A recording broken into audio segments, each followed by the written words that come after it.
அஸ்ஸலாமு அலைக்கும். ஹாய், எல்லோரும் எப்படி இருக்கிறீங்க? Welcome to my channel.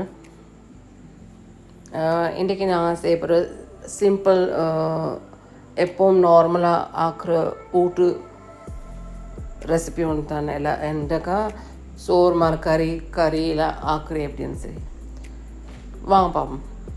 அதுக்கு தேவையானது நாங்கள் இன்றைக்கி செய்கிறே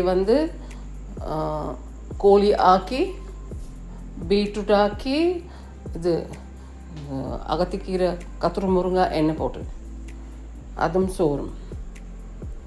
வாங்க எப்படி செய்கிறேன்னு பார்ப்போம். ஃபஸ்ட்டுக்கு இது எங்களோட வீட்டில் நாங்கள் வளர்க்குற மரம். ஏன்னா எங்களோட வீட்டில் வளர்கிற மரம் நாங்கள் வளர்க்குறதில்ல, எங்களோட வீட்டில் வளர்கிற மரம். நீ அதுலேருந்து பிச்சு தான் கொண்டு செய்கிறேன் நான்.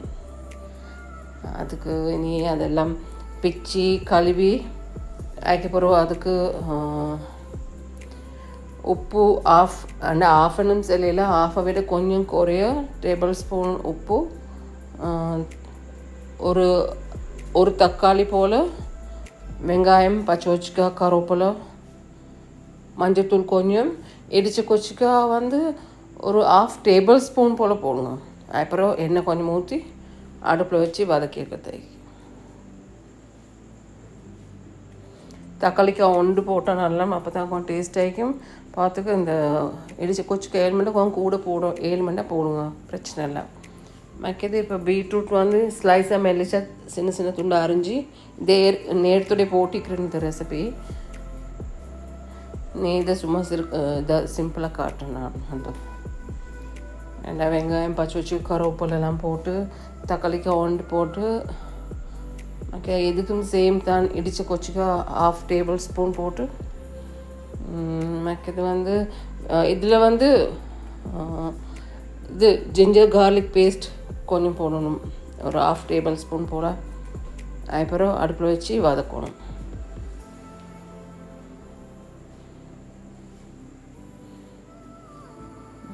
நல்லா கொஞ்சம் வதங்க விடணும் அந்த எண்ணெயிலே, அப்போ தான் டேஸ்ட் ஆகிக்கும்.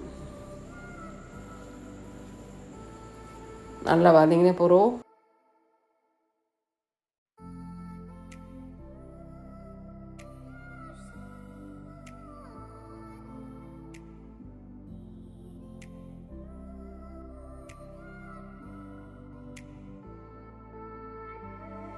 தேங்காய் தலைப்பால் ஊற்றணும், ஊற்றி கொதிச்சிருக்கு இறக்கிறது.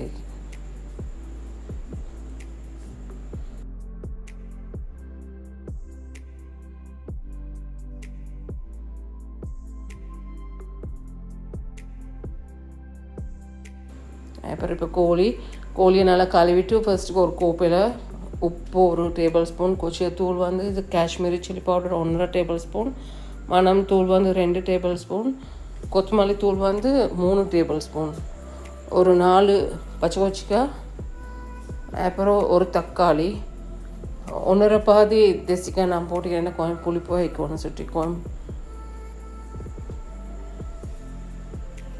இதெல்லாம் போட்டுட்டு அதுக்கப்புறம் வேறையா சட்டி அடுப்பில் வச்சு எண்ணெய் கொஞ்சம் ஊற்றி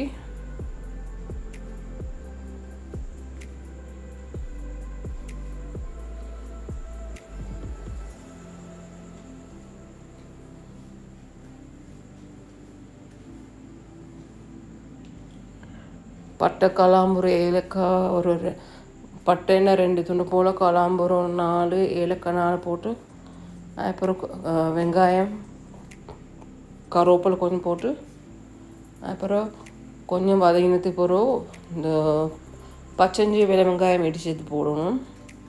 அதையும் கொஞ்சம் வதங்க விட்டுட்டு அதுக்கப்புறம் அதை நாங்கள் இதாக்கி வச்சு இந்த கோழியில் மசாலா இது போட்டு அதில் தண்ணி கொஞ்சம் ஊற்றி எல்லாத்தையும் அதில் கொட்டிவிடணும்.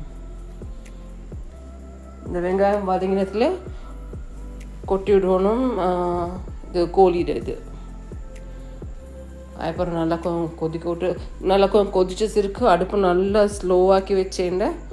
அதுவும் நிறைய தண்ணி ஊற்றி வச்சுட்டு எங்களுக்கு தேவையான ஆணம் எவ்வளோ தேவையோ அவ்வளோ தான் தண்ணி ஊற்றணும். மிச்சம் தண்ணி ஊற்றினா தண்ணி மாய்க்கும், டேஸ்டிக்காது. கொஞ்சம் நல்லா கொதிச்ச சிறுக்கு கொஞ்சம் ஸ்லோவாக லோ ஃப்ளேமில் ஒரு 10 நிமிஷம் போல் வைக்கணும்.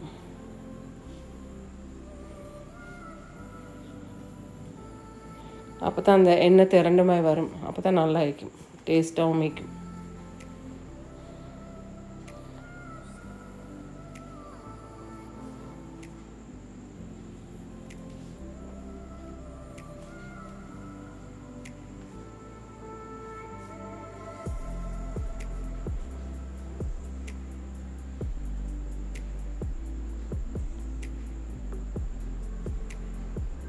எனக்கு இப்போ வந்து இது நாங்கள் வந்து தக்காளிக்காவும் தேசிக்காவும் போட்டு சுட்டி வந்து புளி ஊற்றா சரி.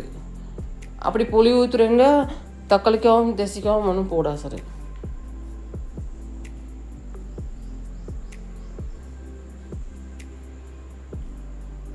லோ ஃப்ளேமில் வச்சுன்னு ஒரு 10 நிமிஷம் போல் நல்லா இதாகிக்கும். ஆனமேல அந்த ஆனத்தில் எண்ணெயெல்லாம் இதாகி ஒஸ்கால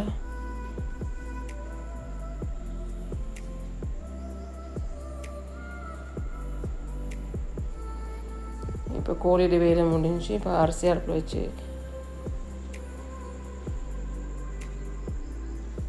சோறாக்கி எடுக்குது.